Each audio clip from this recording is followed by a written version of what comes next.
The following is a presentation of the Missouri Sports Network.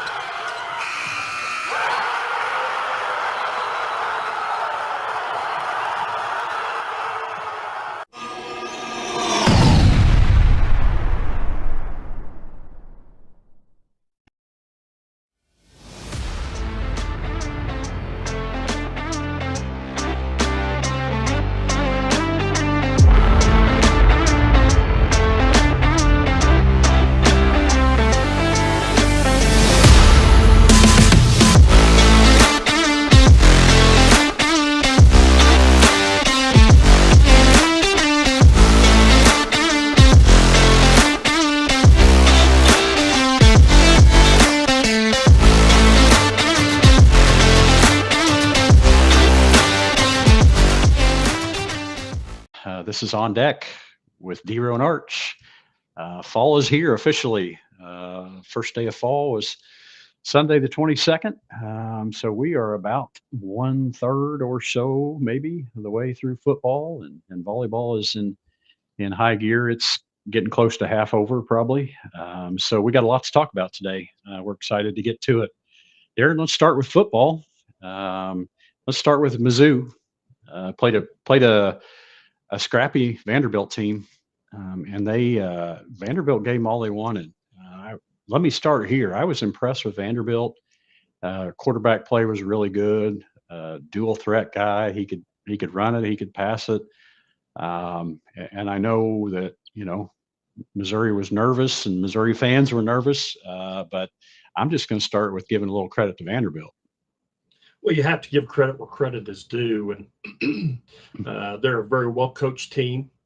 A former Missouri high school coach at Webb City, Jerry Kill, who has been at Minnesota, New Mexico State, and has really made his name in the collegiate ranks. Was kind of the offensive guru for them, and he's on their sidelines, and you can tell. They're a much better team, and they're the type of team that, hey, they're not going to go out and win,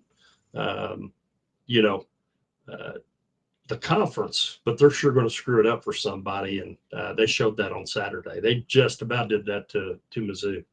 Yeah. And they, it was interesting. Their head coach is also their defensive coordinator, which was kind of an interesting twist. You don't see that very often anymore.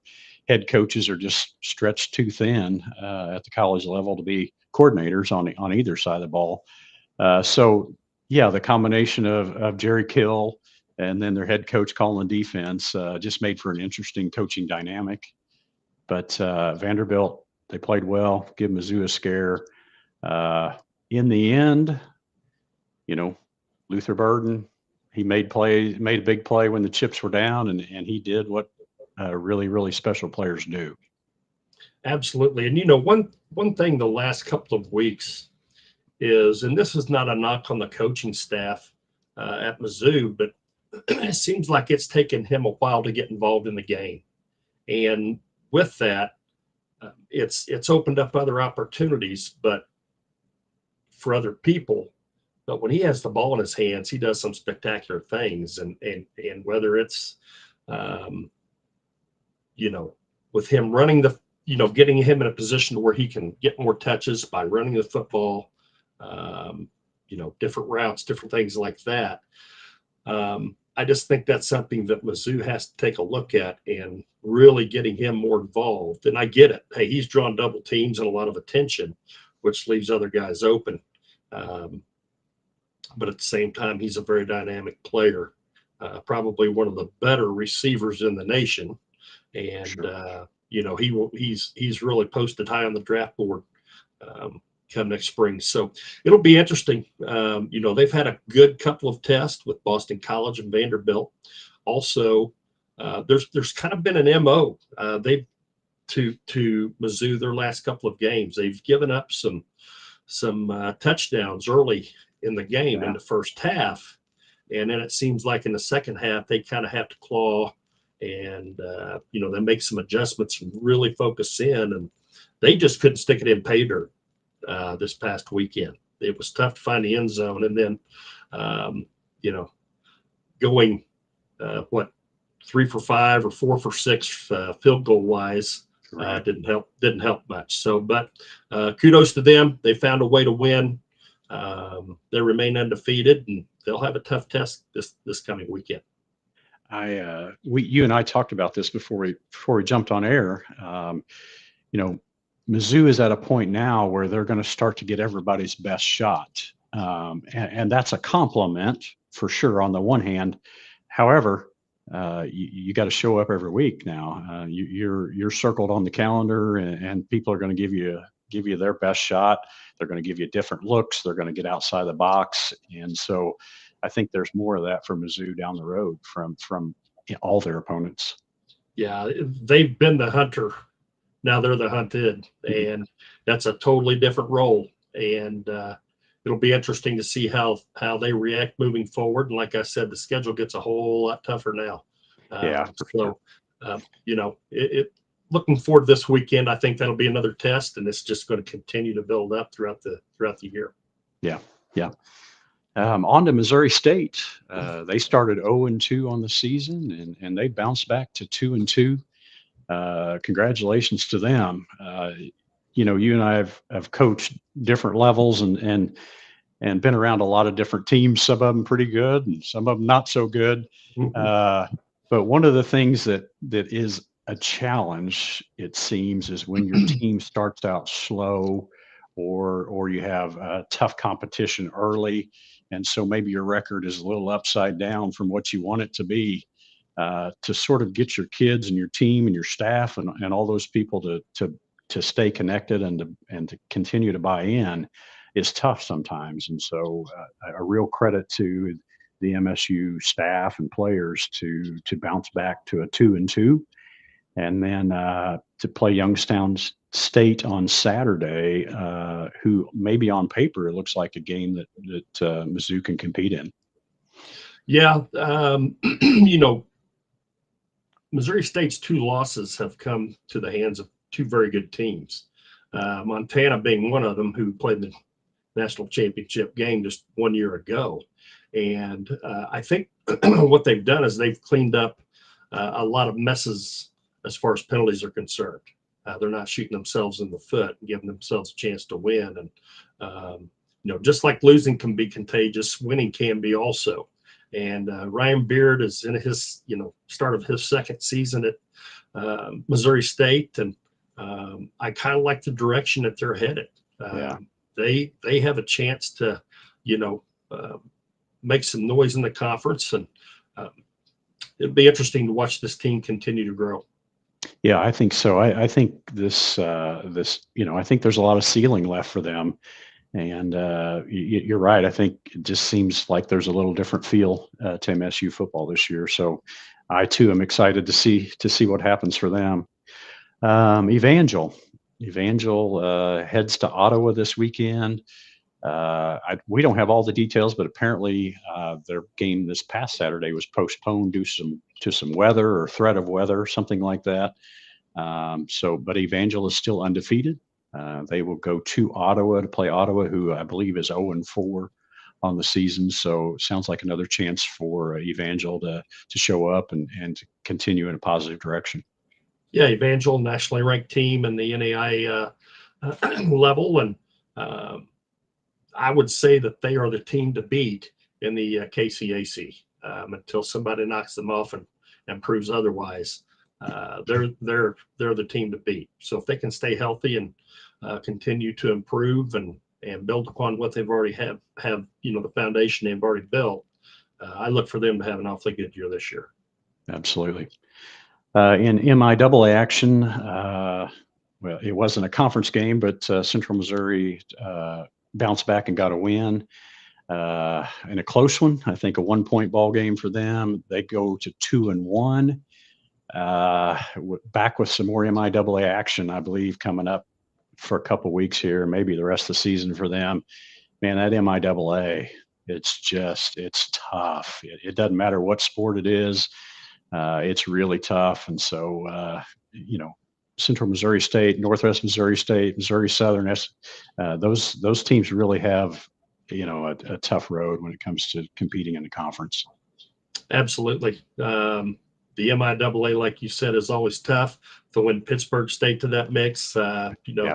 an out of state team that is always very, very good. And you're going to have to bring your A game every week in order to just be able to put up wins in that conference. Yeah. Missouri Western is 2-2, I believe. Northwest Missouri State started out 0-2. They play formidable opponents, but they have bounced back to 2-2. Got a big win over Missouri Southern this past weekend. Locally, SBU is 1-2. I think they play Lincoln on the 28th this Saturday, so an in-state test for them. SEMO, tell us a little bit about SEMO. Yeah, SEMO got a very good rivalry win against Southern Illinois, who was ranked number 7 in the FCS, and they get to bring home the wheel from the steamboat. I guess that's what it is, but great win. Hey, they're kind of lurking just below the surface there, to really making some noise at the FCS level. So we're going to keep a close eye on them. And Lindenwood, our other Division I team in the state, they had a 64-0 shutout over St. Thomas. So really good weekend for our D1 teams throughout the state. For sure. A story that you've kind of followed maybe a little closer than I have, William Woods picked up their first program win this past Saturday. So fill us in on that. Yeah, they beat Westminster 50-35 for their very first program win. Milestone win number 1, and I'm sure that as they continue to build upon that program and on down the road, there's going to be many, many more. William Woods is a fine institution, and they get behind their athletic programs financially, and look for good things to come out of that upstart program. Yeah, an exciting time for them, and we mentioned it in one of our other shows, just what an undertaking that is to start a new program, and then for it to be football. Besides that, just the sheer numbers and all that's involved in developing a football program. So a special shout out to William Woods for program win number 1. We're really excited for them, and it's one of those things that our entire state sort of celebrates, I think, because everybody knows how difficult it is. It's just hard to build something and put it together, and then when you get a win, it feels good to celebrate it. So we celebrate with them on win number 1. So when we come back, I think we will head to the volleyball topic. Some really good volleyball things happening within the state. So when we come back from the break, join us for some volleyball news. Hi, I'll have the avocado toast minus the avocado. So, toast. Yeah. Everything is so expensive these days. Hey, Chevy gets it. That's why they're keeping prices down to earth, like on the most affordable EV in America. A super strong and capable Chevy truck. And a high-tech Chevy SUV. Why is Chevy making affordable vehicles connected by OnStar? It's so together we can do more.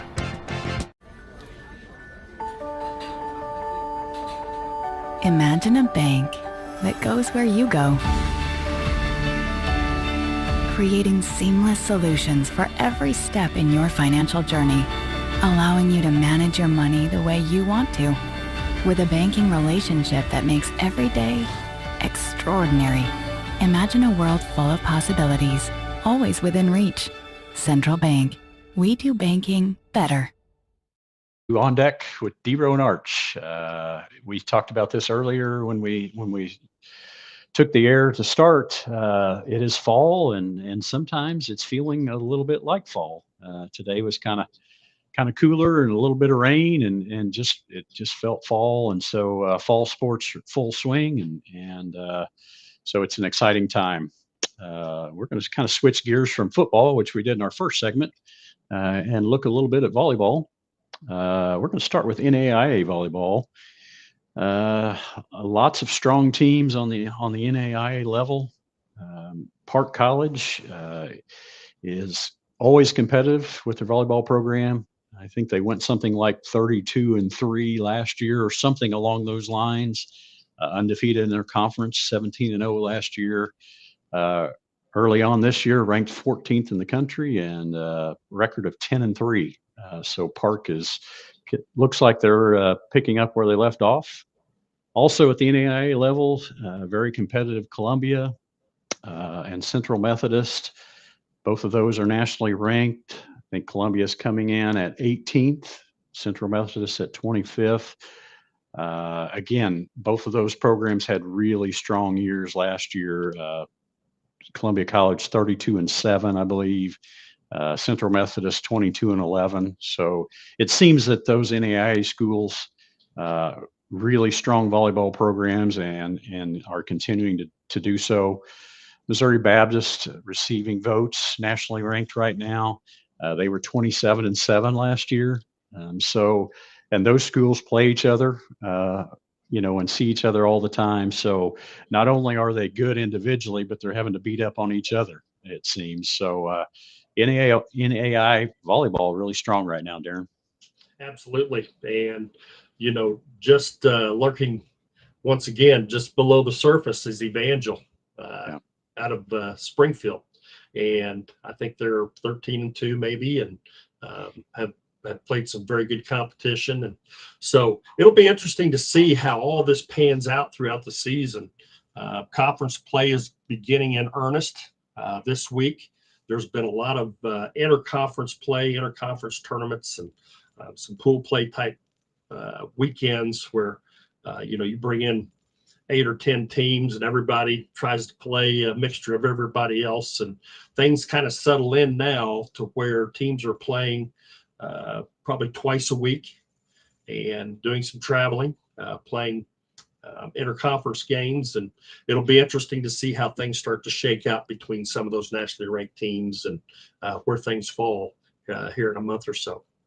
Yeah, some really interesting in-state matchups that I've noted.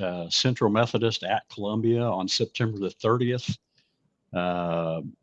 Park College plays Central Methodist on 10-8, and then Park and Columbia battle on 10-15. So over the next 3 weeks or so, hey, and I didn't even include some potential Evangel matchups in that. So or didn't reference Missouri Baptist in those even. So just those 3 schools alone have some really big matchups coming up in the next 2 or 3 weeks. So a really exciting time for NAIA volleyball, interstate Missouri. Absolutely. If you go to Division III, NCAA Division III, Washington University is having a heck of a year to start off with. They're nationally ranked and always a very, very good volleyball program. And they will start conference play coming up this week, I believe. And once again, they do a lot of traveling. They go to the East Coast quite a bit with their conference play. And play some of those folks out there. So it'll be interesting to see how they continue to develop. They played a very tough schedule up to this point, and they've been tested. But once again, they played a very good conference. So it'll be interesting to watch them move forward. And I've got to give just I guess a little bit of a note, side note here. Fontbonne out of St. Louis. They announced last year that they're going to close their doors at the end of this school year. And to their credit, they have continued with the majority of their athletic programs moving into this year to not leave those kids in a lurch without a place to play. And a lot of those kids are playing for their next, for their next job, so to speak.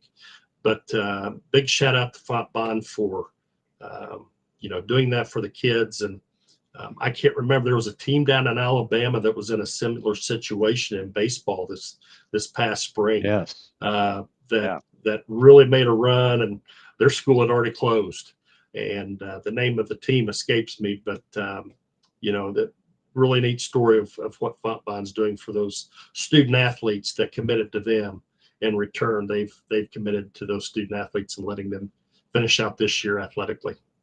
Yeah, and one thing that you and I try to do in this platform is yes, college sports is big business, and neither one of us deny that.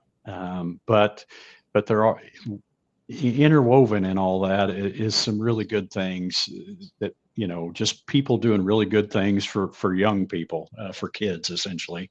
And, a couple of weeks ago, we visited with the running back from William Jewell and kind of got his take on being a student athlete. And his name's Key McCullough. And if you didn't catch that interview, go back and listen to that episode and listen to him.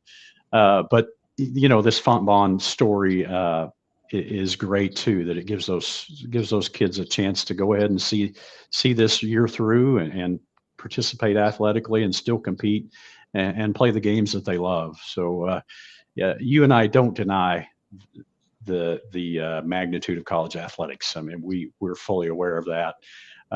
But inside of that are some really good things. And I think one of our goals with this show is to make sure that we stay in touch. We stay in touch with those stories. So, yeah, great side note, and I'm glad you mentioned that. Moving on to NCAA volleyball, Division II interstate teams are really competitive. Looks like University of Missouri St. Louis comes in at 5th, and Central Missouri State and Missouri Western are receiving votes, and Missouri Western seems to be coming on volleyball-wise. Yeah, they are. They've impressed. I believe we just talked off air that there are only 2 losses. I think they're 9-2 right now, DeRo. I believe so. Their Yeah. 2 losses have come to nationally ranked opponents. So good things happening up in St. Joseph and with Missouri Western women's volleyball program. And it's good. Like we talked about in our football segment, the MIAA is just a meat grinder. I mean, it is a meat grinder. It doesn't matter if you could have a chess tournament in the MIAA, and it's going to be a meat grinder. So it'll be interesting to follow how the MIAA shakes out. You've got a lot of out of state teams that are pretty dang good as well. So it'll be interesting following the MIAA throughout the conference play. Well, and the fact that the state of Missouri is so well represented in the MIAA, and they are a part of that competitive nature of that conference. Our teams in our state, they are a part of that tradition and that competitive vibe. So, kudos to our Division II schools, NCAA wise, in the state for always being competitive in that conference. In terms of MSU and Missouri and Mizzou, looks like Missouri State is 6-7 volleyball wise, and Mizzou is 8-3. And I believe they beat Illinois this weekend, either Friday or Saturday, in what was a big win for them. Yeah, they had a good win, and they're playing pretty steady Eddie right now. Now conference play will start up. Yeah. And once again, just like we talked about, and you're talking about the SEC. So,